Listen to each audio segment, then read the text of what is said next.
ಅಕ್ಕನ ಯೋಗಕ್ಷೇಮ ವಿಚಾರಿಸಿ ಮನೆಗೆ ತಲುಪಿದ ಅಭಿ ಮಲಗಲು ತನ್ನ ರೂಮಿಗೆ ಬಂದು ಲೈಟ್ ಹಾಕಿದಾಗ ರೂಮಿನ ತುಂಬ ಬೆಳಕು ಹರಡಿತು. ಆದರೆ ಅವನ ಜೀವನವನ್ನು ಅವನೇ ಕತ್ತಲಿನಲ್ಲಿ ನಿಲ್ಲಿಸಿಕೊಂಡಿದ್ದನು. ಮೊದಲ ಬಾರಿ ಅವನಿಗೆ ರೂಮ್ ಯಾಕೆ ಈ ರೀತಿ ಇದೆ ಎಂದು ಅನಿಸಲು ಶುರುವಾಗಿತ್ತು.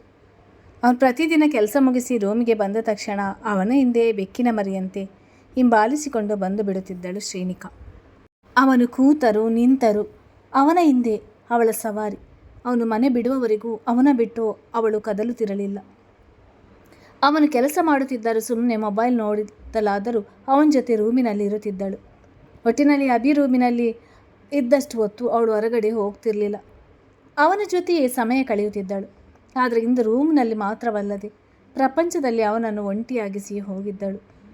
ರೂಮಿನ ತುಂಬ ಬೆಳಿಗ್ಗೆ ಎಲ್ಲಿ ಏನೇನೋ ಬಿದ್ದಿದ್ದವು, ಈಗಲೂ ಅಲ್ಲಿ ಅದೇ ಬಿದ್ದಿದ್ದವು. ಜಾಗ ಬದಲಾವಣೆ ಆಗಿರಲೇ ಇಲ್ಲ.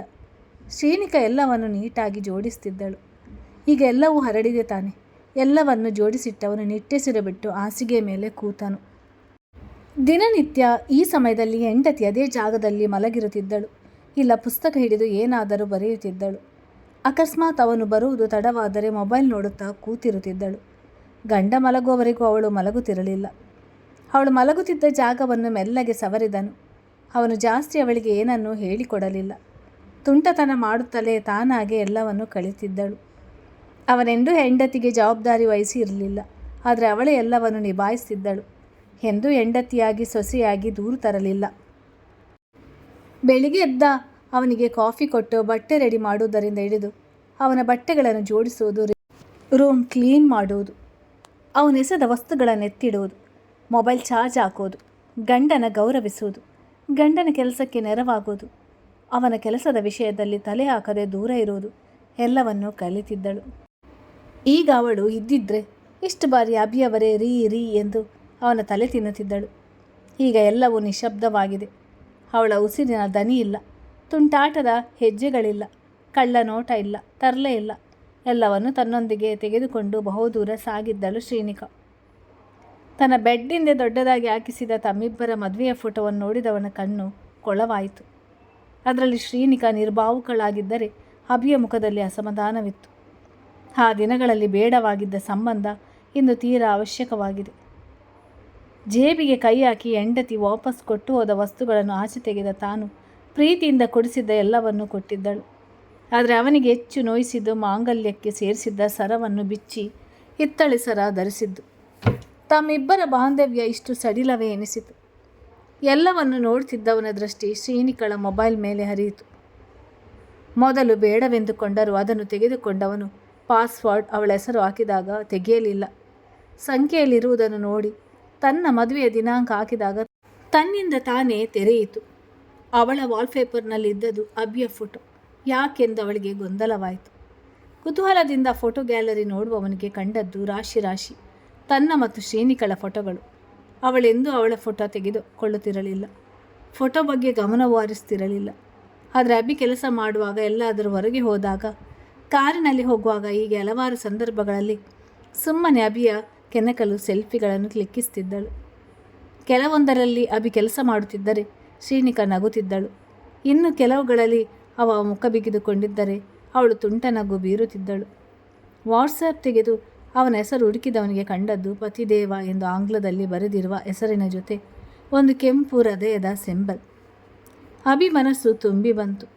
ಹೆಂಡತಿಯ ಈ ಪ್ರೀತಿ ನೋಡಿ ಯಾವಾಗಲೂ ಅವನನ್ನು ಕಾಲು ಎಳೆಯುತ್ತಾ ತರಲೆ ಮಾಡಿಕೊಂಡು ತುಂಟತನ ತೋರುವ ಹುಡುಗಿಯ ಮನಸ್ಸಿನಲ್ಲಿ ತನ್ನ ಬಗ್ಗೆ ಇಷ್ಟೊಂದು ಅಗಾಧವಾದ ಪ್ರೇಮವಿದೆ ಎಂದು ಅವನು ಊಹಿಸಿರಲಿಲ್ಲ.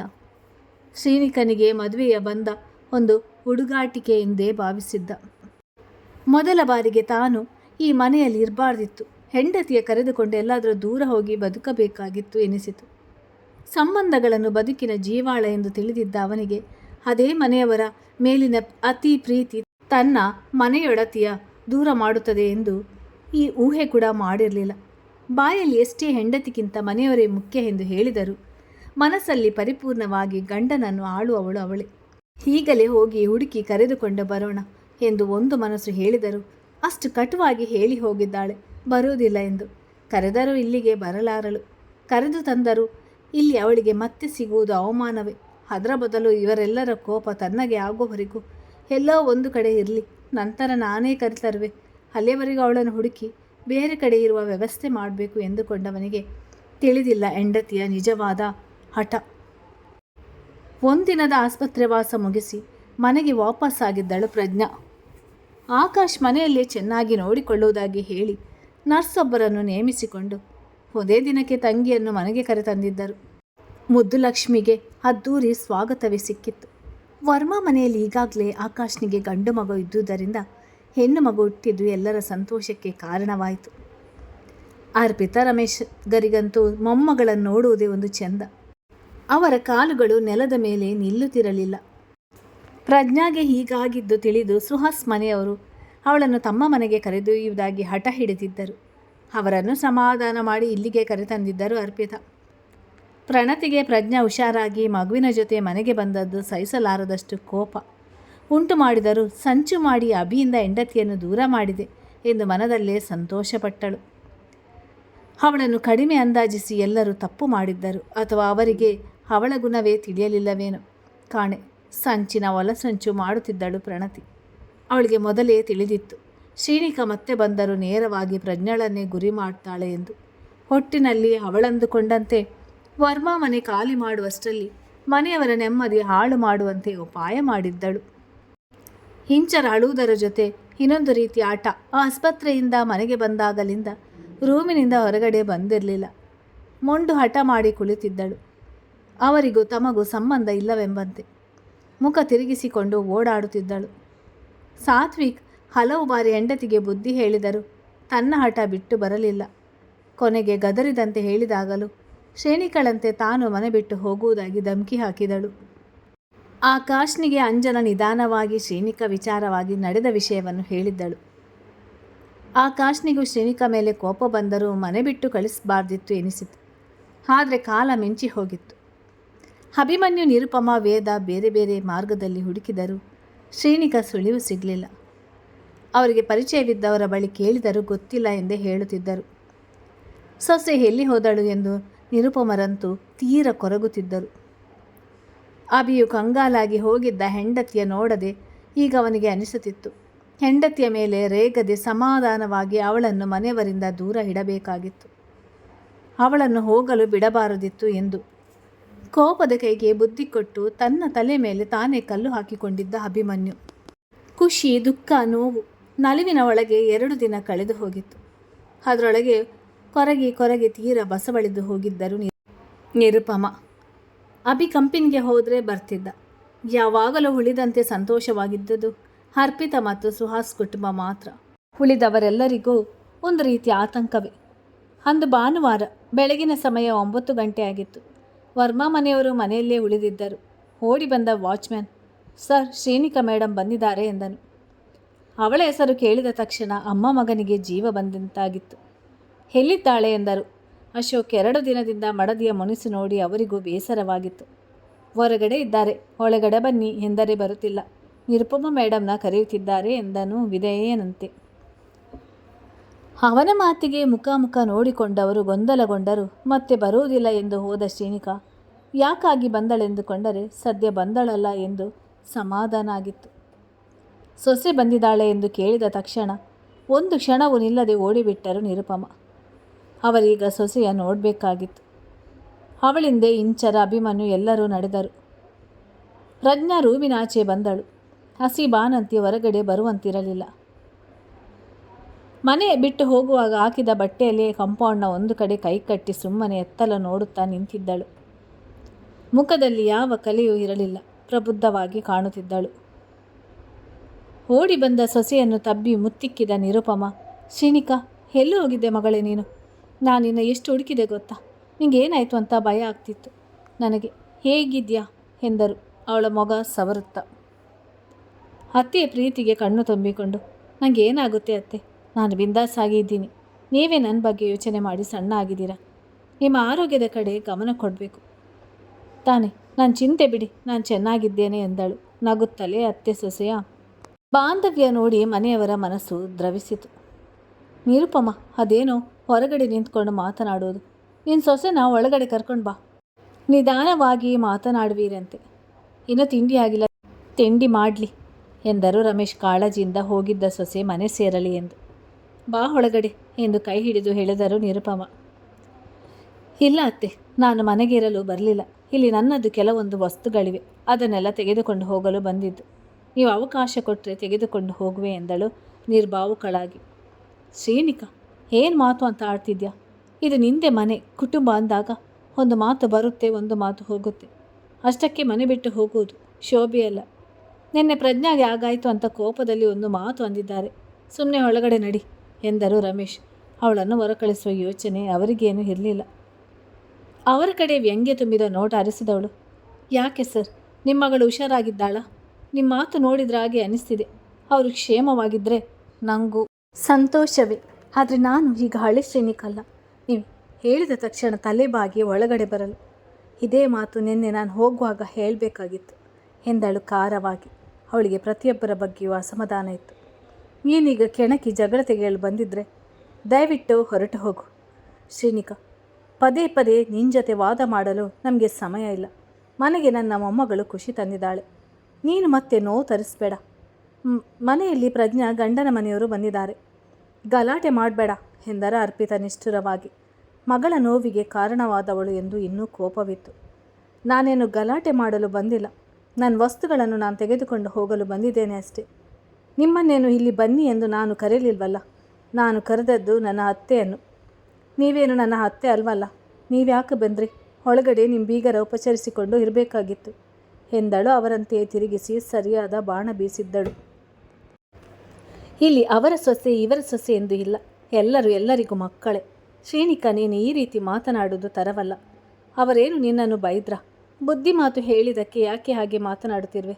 ದೊಡ್ಡವರು ಚಿಕ್ಕವರು ಅಂತ ಗೌರವ ಕೊಡುವುದು ಕಲಿ ಎಂದನು ಆಕಾಶ್. ಅವರ ಬುದ್ಧಿ ಮಾತಿನ ಅವಶ್ಯಕತೆ ನನಗಿಲ್ಲ. ನಿಮಗಿದ್ರೆ ಕೇಳಿಸಿಕೊಳ್ಳಿ. ನನ್ನನ್ನು ಈ ಮನೆಯಿಂದ ಹೊರ ಹಾಕಿದಾಗಲೇ ನನಗೂ ಈ ಮನೆಗೂ ಸಂಬಂಧ ಮುರಿದು ಬಿದ್ದಾಗಿದೆ. ಜೊತೆಗೆ ನಿಮ್ಮೆಲ್ಲರ ಜೊತೆಗೂ ಕೂಡ. ನಾನು ಯಾಕೆ ಈ ಮನೆಯವರ ಮಾತು ಕೇಳಿಕೊಂಡು ಕೂರಲಿ? ಅಷ್ಟು ಸಮಯವಿಲ್ಲ ನನ್ನ ಬಳಿ. ಕಲಿಯಬೇಕಾದ ಬುದ್ಧಿಯೆಲ್ಲ ನಿನ್ನೆ ಕಲಿತಾಯಿತು ಎಂದವಳು. ಅತ್ತೆ, ನಿಮಗೇನು ಅಭ್ಯಂತರವಿಲ್ಲ ಎಂದರೆ ನಿಮ್ಮ ಮಗನ ರೂಮ್ಗೆ ಹೋಗಿ ನನ್ನ ವಸ್ತುಗಳನ್ನೆಲ್ಲ ತರ್ತೀರಾ ಎಂದಳು ನಿರುಪಮರ ಕೈ ಹಿಡಿದು. ನನಗೇನು ಬೇಡ ಎಂದು ಬಿಚ್ಚಿಕೊಟ್ಟು ಹೋದವಳು. ಈಗ ಮತ್ತೆ ಬಂದಿದೆಯಲ್ಲ, ನಾಚಿಕೆ ಆಗೋದಿಲ್ವೇ? ಯಾಕೆ ಹೊರಗಡೆ ಯಾರು ಮನೆಗೆ ಸೇರಿಸಿ ಊಟ ಹಾಕ್ಲಿಲ್ವಾ ಎಂದರು ಭಾನುಮತಿ ಕೊಂಕಾಗಿ. ನಾಚಿಕೆ ಇರುವುದಕ್ಕೆ ಬಂದಿರೋದು. ನಾನೇನು ನಿಮ್ಮ ಅಪ್ಪನ ಮನೆ ಆಸ್ತಿಯನ್ನು ತೆಗೆದುಕೊಂಡು ಹೋಗಲು ಬಂದಿಲ್ಲ. ನಾನು ತವ್ರ ಮನೆಯಿಂದ ನಾನು ತಂದಿದ್ದ ಬಟ್ಟೆ ಪುಸ್ತಕವನ್ನು ತೆಗೆದುಕೊಂಡು ಹೋಗಲು ಬಂದಿರೋದು. ನಿಮ್ಮದೆಲ್ಲ ನಿಮಗೆ ಕೊಟ್ಟ ಮೇಲೆ ನನ್ನದು ನಾನು ತೆಗೆದುಕೊಂಡು ಹೋಗಬೇಕಲ್ವೇ? ಅದು ನಿಮ್ಮ ನೆನಪಿನಲ್ಲಿದ್ದರೆ ಒಳ್ಳೆಯದು ಕಟುವಾಗಿ ಎಚ್ಚರಿಕೆ ನೀಡಿದಳು. ಅಮ್ಮ, ನನ್ನ ರೂಮಿಗೆ ನಾನು ಯಾರನ್ನು ಹೋಗಲು ಬಿಡೋದಿಲ್ಲ. ಯಾರಿಗೇನು ಬೇಕಾಗಿದೆ ಅವರನ್ನೇ ಹೋಗಿ ತೆಗೆದುಕೊಳ್ಳಲು ಹೇಳಿ. ಏನಾದರೂ ಮರೆತರೆ ಮತ್ತೆ ಅದು ಬಿಟ್ಟೆ ಇದು ಬಿಟ್ಟೆ ಎಂದು ಇಲ್ಲಿ ಬರುವುದು ಬೇಡ ಎಂದು ಹೆತ್ತಲೋ ನೋಡುತ್ತಾ ಹೆಂಡತಿಯ ಮೊಂಡುವಾದ ನೋಡಲಾಗದೆ. ಅವರು ಹೇಳುವುದು ಸರಿ ಇದೆ ಅತ್ತೆ, ನಾನೇ ಹೋಗಿ ತಗೋತೀನಿ. ನಿಮಗೆ ನಾನೆಲ್ಲ ಎಲ್ಲೆಲ್ಲಿ ಇಟ್ಟಿದ್ದೀನಿ ಅಂತ ಗೊತ್ತಿಲ್ಲ ಅಲ್ವಾ? ಒಂದು ಕೆಲಸ ಮಾಡಿ, ನೀವು ಇಲ್ಲೇ ಇರಿ ಎಂದವಳು ಯಾರ ಕಡೆಗೂ ಗಮನ ಕೊಡದೆ ತನ್ನ ರೂಮಿನ ಕಡೆ ಹೆಜ್ಜೆ ಹಾಕಿದಳು. ಅತ್ತಿಗೆ, ಅವಳಿಗೆ ಮನೆಯೊಳಗೆ ಹೋಗಲು ಅವಕಾಶ ಕೊಡಬಾರ್ದಿತ್ತು. ಮನೆಯಿಂದ ಹೊರ ಹಾಕಿದ್ರು ಇನ್ನು ಎಷ್ಟು ದಿಮಾಕಿನ ಮಾತುಗಳನ್ನು ಆಡ್ತಿದ್ದಾಳೆ ನೋಡಿ ಎಂದರು ಹುರಿದುಕೊಂಡ ಭಾನುಮತಿ. ಭಾನು, ತೆಪ್ಪಗೆ ನಿಂತ್ಕೊ. ಅವಳೇನು ನಿಮ್ಮನೆ ಕೊಳ್ಳೆ ಹೊಡೆಯಲು ಬಂದಿಲ್ಲ. ಅವಳದು ಅವಳು ತೆಗೆದುಕೊಂಡು ಹೋಗ್ತಾಳೆ ಎಂದರು ಕಲ್ಯಾಣಿ. ಹುರಿನೋಟ ಬೀರಿ ಅವರ ಗದರಿಕೆಗೆ ಬಾಯಿ ಮುಚ್ಚಿದರು ಭಾನುಮತಿ. ಪ್ರಜ್ಞಾ ಹಸಿ ಬಾನಂತಿ ಆದ್ದರಿಂದ ರೂಮಿನಲ್ಲಿದ್ದೆ. ಎಲ್ಲವನ್ನೂ ನೋಡುತ್ತಿದ್ದಳು. ಅವಳಿಗೆಲ್ಲವೂ ಗೊಂದಲಮಯವಾಗಿತ್ತು. ಏನೋ ನಡೆಯುತ್ತಿದೆ ಎಂಬುದು ತಿಳಿಯುತ್ತಿಲ್ಲ. ಸುಮ್ಮನೆ ನೋಡುತ್ತಿದ್ದಳು ಅಷ್ಟೇ. ನಿರುಪಮ್ಮ, ನಿನ್ನ ಸೊಸೆ ಇಷ್ಟ ಬಂದಾಗೆ ನಡೆದುಕೊಳ್ತಿದ್ದಾಳೆ.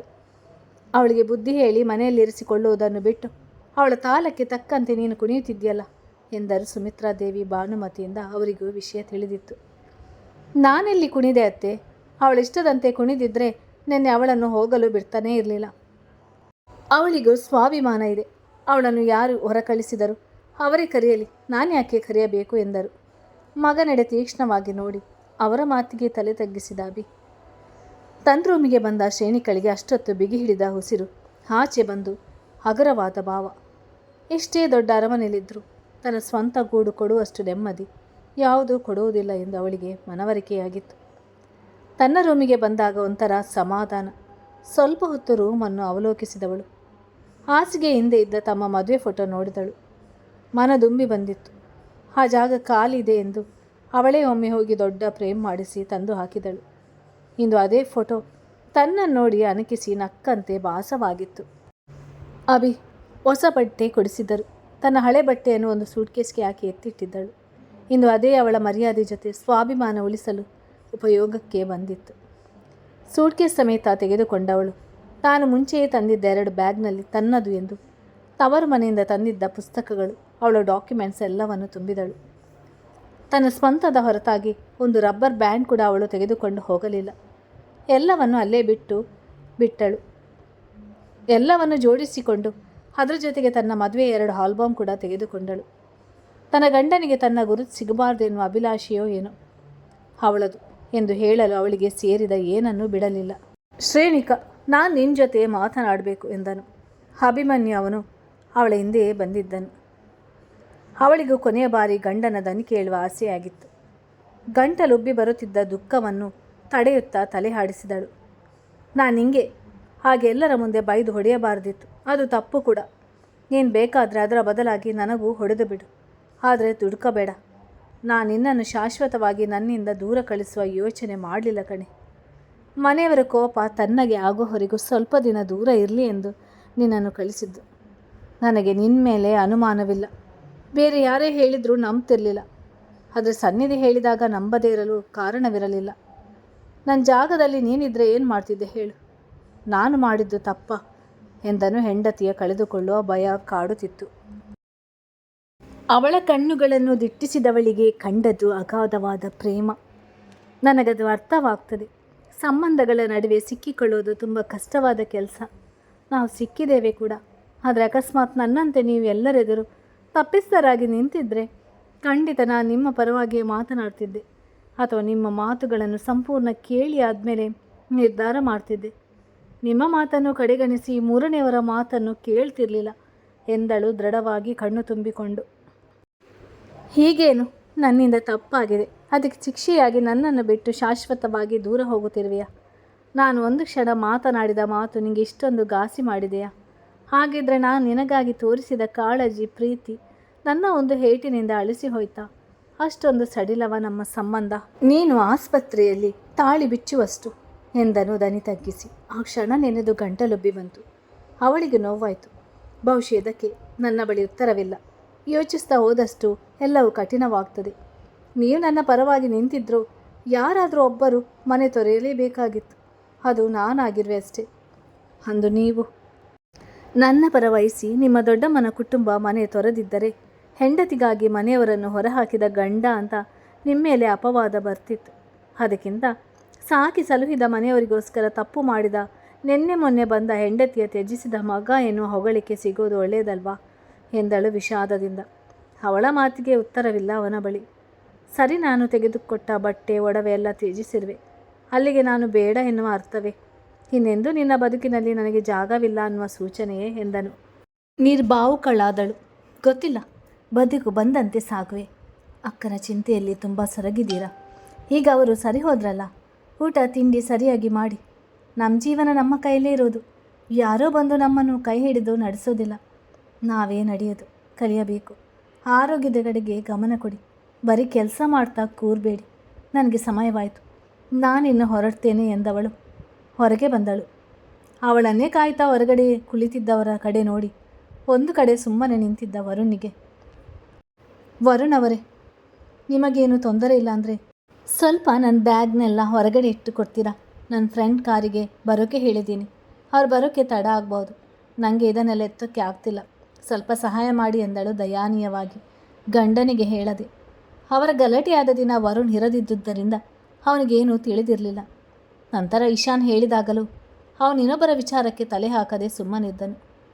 ಅವಳು ಕೇಳಿದಾಗ ಮೌನವಾಗಿ ಒಪ್ಪಿಕೊಂಡು ಅವಳ ಬ್ಯಾಗನ್ನೆಲ್ಲ ಗಾರ್ಡನ್ಗೆ ತಂದು ಇಟ್ಟನು.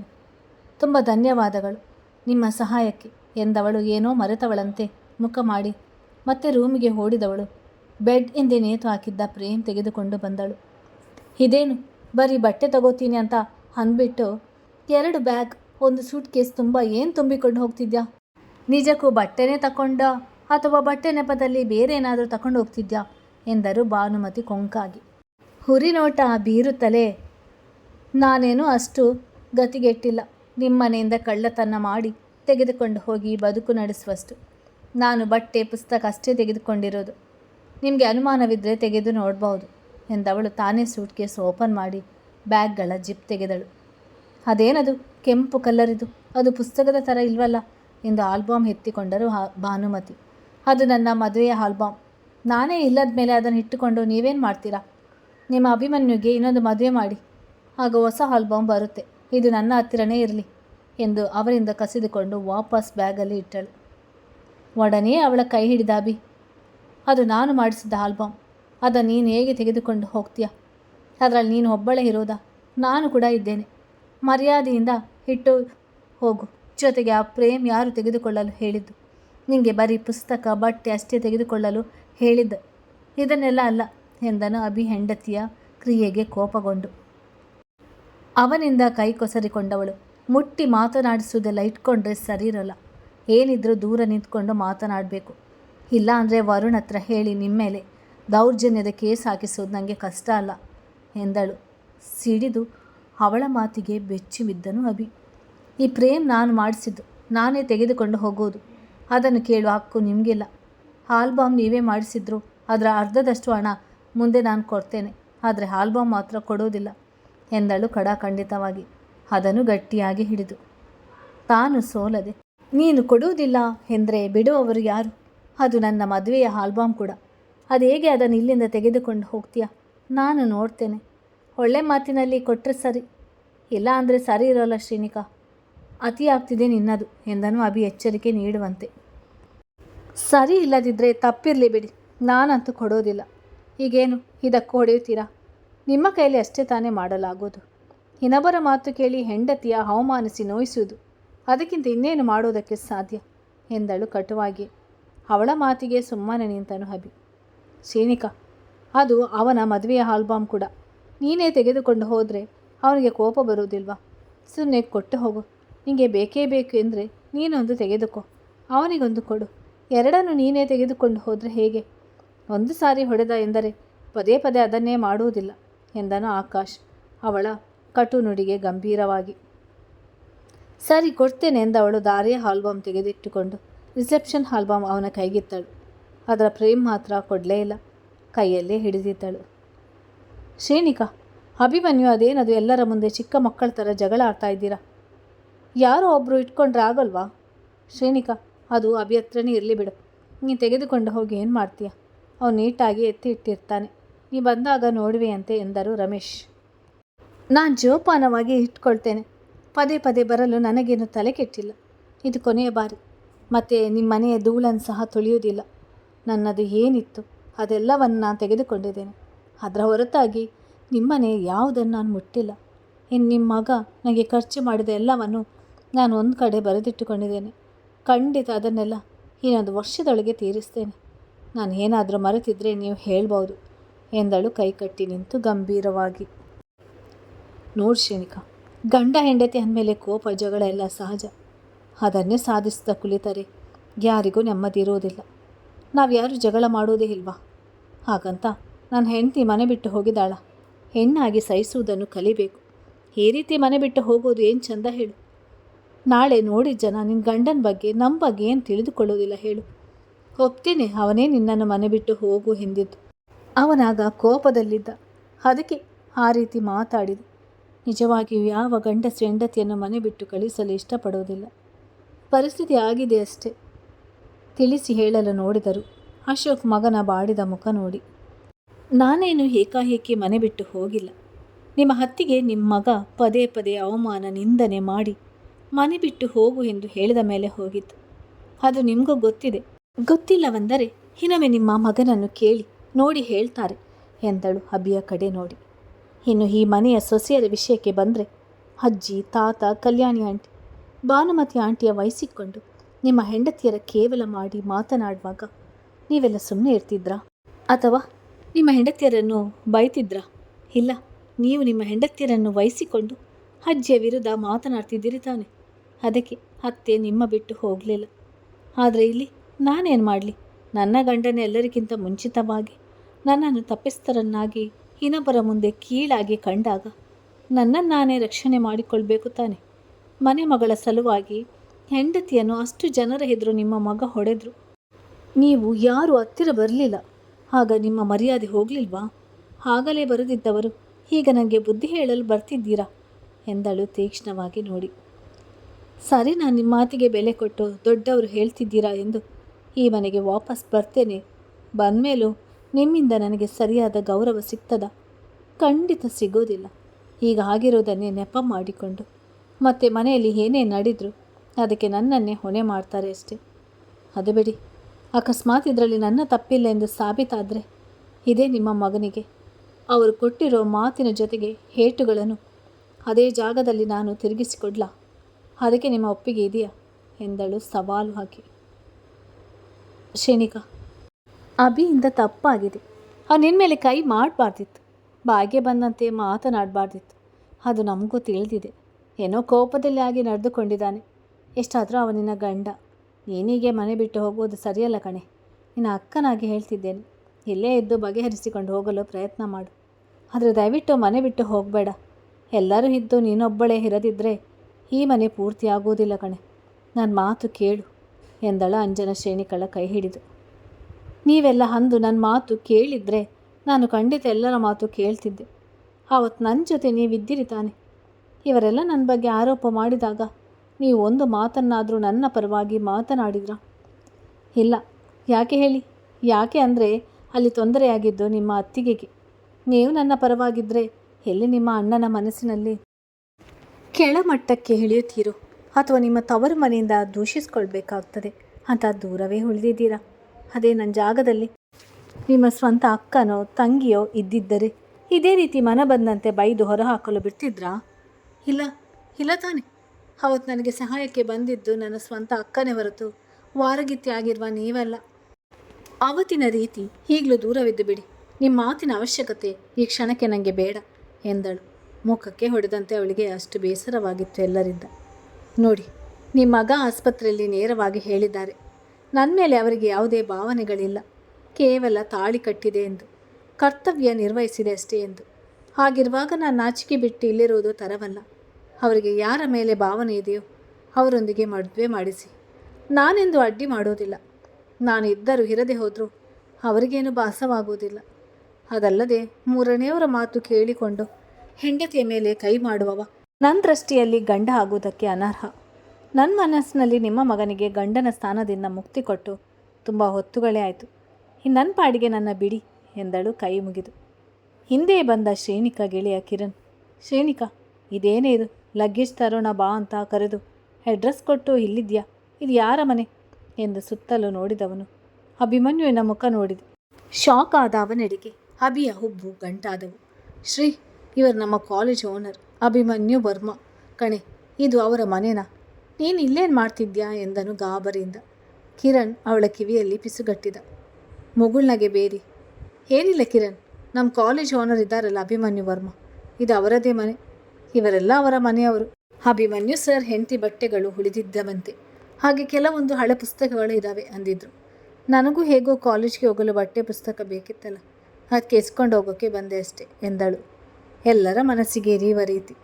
ಹೌದಾ, ಅವ್ರು ಕೊಡ್ತಿದ್ದಾರೆ ಅಂದರೆ ಅದು ಅವರ ದೊಡ್ಡ ಮನಸ್ಸು, ತಗೋ ಏನಾಗೋಲ್ಲ ಎಂದನು ಕಿರಣ್. ಅವನಿಗೆ ಶ್ರೀನಿಕಾ ಗಂಡನ ಜೊತೆ ಜಗಳ ಮಾಡಿಕೊಂಡು ಮನೆ ಬಿಟ್ಟು ಬಂದಿದ್ದಾಳೆ ಎಂದು ಹೇಳಿದ್ದಳು. ವಂದನ ಶ್ರೀ ಗಂಡ ಅಭಿ ಎಂದು ತಿಳಿದಿರಲಿಲ್ಲ. ಜೊತೆಗೆ ಗಂಡನ ಮನೆಯಿಂದ ಖಾಲಿ ಕೈಯಲ್ಲಿ ಬಂದವಳಿಗೆ ಸಹಾಯ ಮಾಡುತ್ತಿದ್ದಾರೆ ಎಂದು ಊಹಿಸಿಕೊಂಡನು. ಇದನ್ನೆಲ್ಲ ಎತ್ತಿಗೆ ಕಾರಿಗೆ ಇಡು, ಹೊರಡೋಣ, ತಡ ಆಗ್ತಿದೆ. ಇವರ ಮನೆಯಲ್ಲಿ ಹೊರಗಿನವರು ಜಾಸ್ತಿ ಹೊತ್ತು ಇಲ್ಲಿ ಇರೋಕ್ಕೆ ಬಿಡೋಲ್ಲ. ಅವರು ಹೋಗಿ ಅನ್ನೋದಕ್ಕಿಂತ ಮುಂಚೆ ನಾವೇ ಹೋಗಬೇಕು. ನೀನು ಯಾಕೆ ತಡ ಮಾಡಿದೆ, ನಡಿ ಎಂದಳು. ಅವಸರಿಸಿ ಅವನಿಗೆ ನಿಜ ವಿಷಯ ತಿಳಿದಿರಲಿ ಎಂದು. ಅದು ನೀನು ಕೆಲಸ ಬೇಕು ಅಂತ ಹೇಳಿದ್ಯಲ್ಲ, ಅಲ್ಲೊಂದು ಕೆಲಸ ಇತ್ತು ಅಂತ ನನ್ನ ಫ್ರೆಂಡ್ ಹೇಳಿದ, ಕೇಳ್ಕೊಂಡು ಬರೋಕ್ಕೆ ಹೋಗಿದ್ದೆ, ಅದಕ್ಕೆ ಲೇಟ್ ಆಯಿತು. ಅದಕ್ಕೆ ಅದು ಕೆಲಸ ಎಂದು ಮುಂದುವರಿಸುವವನ ತಡೆದು, ಅದೇನು ಅಂತ ಆಮೇಲೆ ಹೇಳುವೆ ಅಂತೆ. ಈಗ ಇದನ್ನೆಲ್ಲ ಎತ್ತಿಡು, ನಾನು ಇವರಿಗೆ ಧನ್ಯವಾದ ಹೇಳಿ ಬರ್ತೀನಿ ಎಂದವಳು. ಅವನು ಸಾಗ ಹಾಕಿದಳು. ಅವನ ಕಡೆಗೆ ಎಲ್ಲರ ಅನುಮಾನದ ನೋಟ ಇರುವುದರಿಂದ. ಶ್ರೀನಿಕಾ, ಏನಿದೆ ಅಲ್ಲ, ಯಾರವನು ಏನೋ ಕೆಲಸ ಅಂತ ಹೇಳ್ತಿದ್ದೆ, ದುಡುಕಿ ತಪ್ಪು ನಿರ್ಧಾರ ಮಾಡಬೇಡ ಮಗಳೇ. ನಿಂಗೆ ಅಂತ ಈ ಅತ್ತೆ ಯಾವಾಗಲೂ ಇರ್ತಾಳೆ. ನಿಂಗೆ ಏನಾದರೂ ಬೇಕಿದ್ದರೆ ನನ್ನ ಕೇಳು ಎಂದರು ನಿರುಪಮ. ಆ ಥರ ಏನಿಲ್ಲತ್ತೆ, ಅವು ನನ್ನ ಕಾಲೇಜ್ ಗೆಳೆಯ. ಈ ಲಗೇಜ್ನೆಲ್ಲ ಸಾಗಿಸಲು ಸಹಾಯ ಮಾಡ್ತಿದ್ದಾನೆ ಅಷ್ಟೇ. ನನ್ನ ನಿರ್ಧಾರ ಸರಿಯಾಗಿದೆ. ನಿಮಗೆ ನಾನು ಇಲ್ಲೇ ಇರಬೇಕಾಗಿತ್ತು ಅಂತ ಅನಿಸ್ತಿದೆಯಾ ಎಂದಳು ಅತ್ತೆಯ ಸಪ್ಪಗಾದ ಮೊಗ ನೋಡಿ.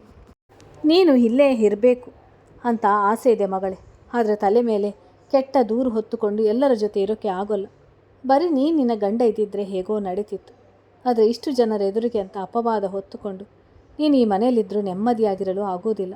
ನೀನು ಎಲ್ಲಿದ್ದೀಯಾ ನನಗೆ ಗೊತ್ತಿಲ್ಲ. ಅಲ್ಲೇ ಚೆನ್ನಾಗಿರು. ಆ ದೇವರು ನಿನಗೆ ಒಳ್ಳೇದು ಮಾಡಲಿ. ಆದಷ್ಟು ಬೇಗ ನಿನ್ನ ಮೇಲೆ ಬಂದಿರುವ ಆರೋಪ ಬಗೆಹರಿಯಲಿ.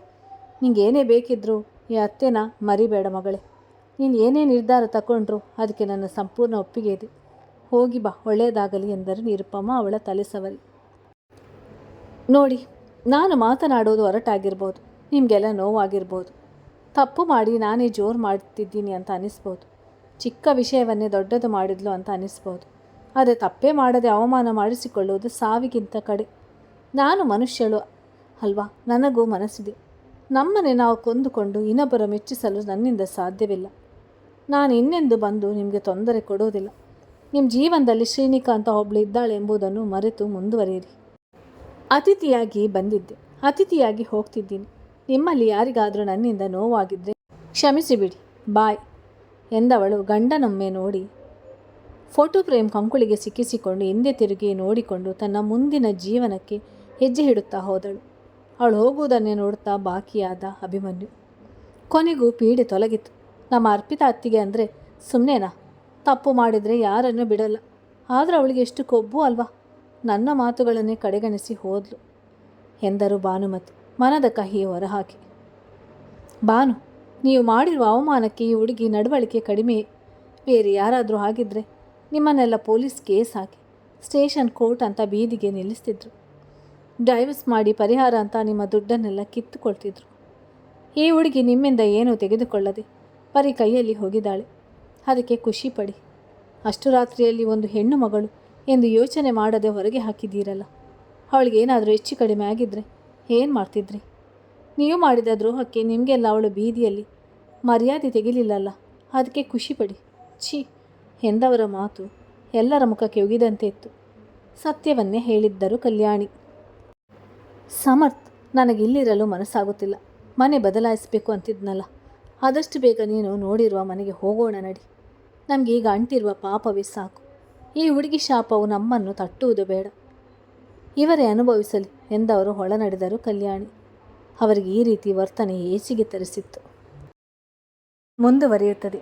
ಯಾರೆಲ್ಲ ನನ್ನ ಚಾನಲನ್ನು ಸಬ್ಸ್ಕ್ರೈಬ್ ಮಾಡಲಿಲ್ಲ ಅವರೆಲ್ಲ ದಯವಿಟ್ಟು ನನ್ನ ಚಾನಲನ್ನು ಸಬ್ಸ್ಕ್ರೈಬ್ ಮಾಡಿ, ಹಾಗೆ ಲೈಕ್ ಆ್ಯಂಡ್ ಶೇರ್ ಮಾಡಿ.